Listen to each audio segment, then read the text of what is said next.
on va faire une recette de biscuits Linzer. Cette recette est facile à faire avec vos enfants. Il y a plein de façons de faire les formes et je vous montrerai lesquelles on va utiliser. On va mélanger le beurre qu'on va mettre dans notre bol de batteur avec le sucre. Pour mélanger, vous aurez besoin d'une feuille ou d'une main, ça dépend comment vous l'appelez. Puis, vous mettez ça à tourner. Une fois que le beurre s'est bien mélangé avec le sucre, on va venir décoller la pâte des bords avant d'y ajouter les œufs. On va maintenant ajouter les œufs un par un, puis mélanger entre chaque ajout.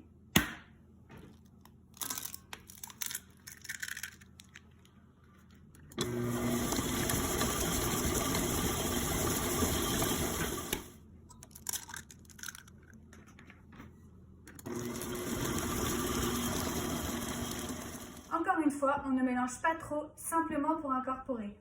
On va encore venir décoller la pâte des bords avant d'y ajouter la fécule de maïs et le sel. Juste après avoir mis la fécule de maïs et le sel, je mettrai un petit peu d'extrait d'amande, une cuillère à thé. Si vous préférez, vous pourrez mettre de la vanille ou du citron, à votre goût. J'ajoute la fécule de maïs et le sel.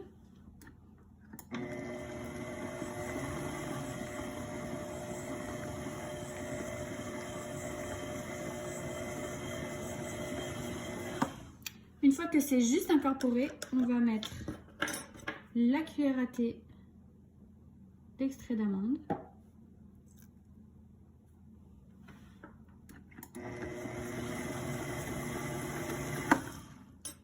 On a juste mélangé pour incorporer. On va maintenant ajouter la farine.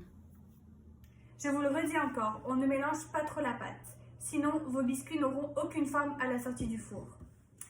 Avant d'ajouter le dernier ingrédient qui est la farine, on va d'abord décoller la pâte des bords.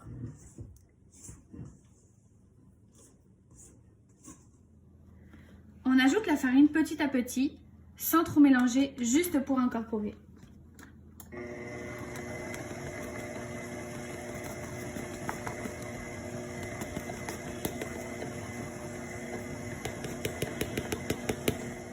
On va maintenant mettre notre pâte sur notre plan de travail afin de former une boule qu'on laissera reposer toute la nuit au réfrigérateur.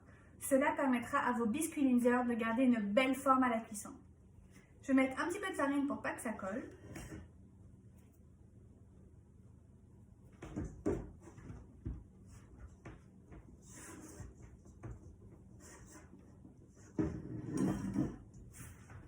Et maintenant, on essaie de former une belle boule pour que tout soit bien homogène.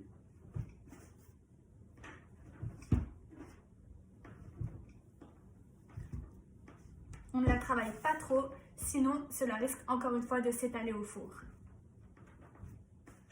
Donnez à votre pâte une forme carrée, puis emballez-la avec du papier film et laissez-la reposer toute la nuit au réfrigérateur.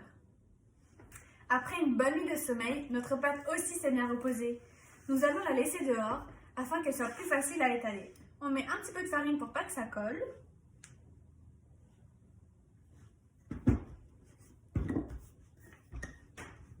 Et on étale notre pâte à peu près à 0,5 cm.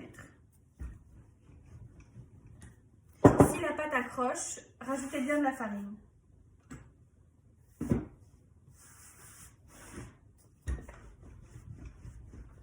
Si elle est trop dure, si elle est trop cassante, laissez-la encore reposer.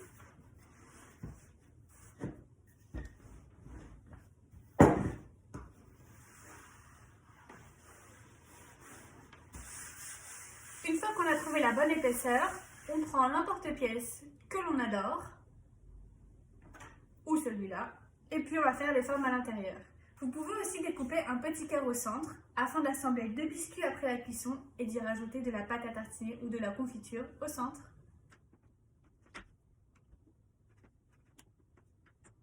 Pour avoir une jolie cuisson, on va séparer nos biscuits, c'est-à-dire qu'on va cuire en premier ceux qui n'ont pas de trou, ensuite ceux qui ont un trou, et si vous voulez garder les plus petits, on les cuira en dernier. Avant de les mettre au four, on va d'abord les laisser reposer 1 heure au frigo afin d'être sûr qu'ils auront toujours la même forme.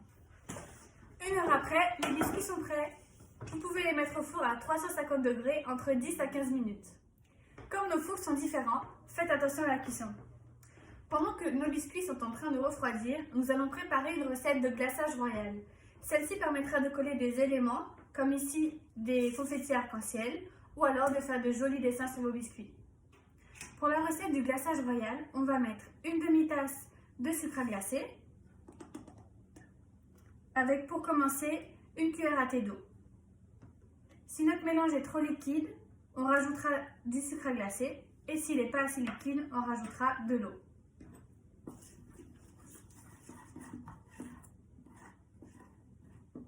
Là, on a une belle tenue. Ça coule pas trop doucement, pas trop vite. On s'arrête là, c'est parfait. On prend notre biscuit, on le trempe dans le glaçage royal. On enlève l'excédent avec le doigt.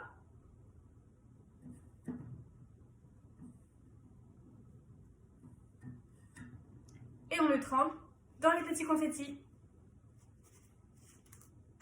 Et voilà!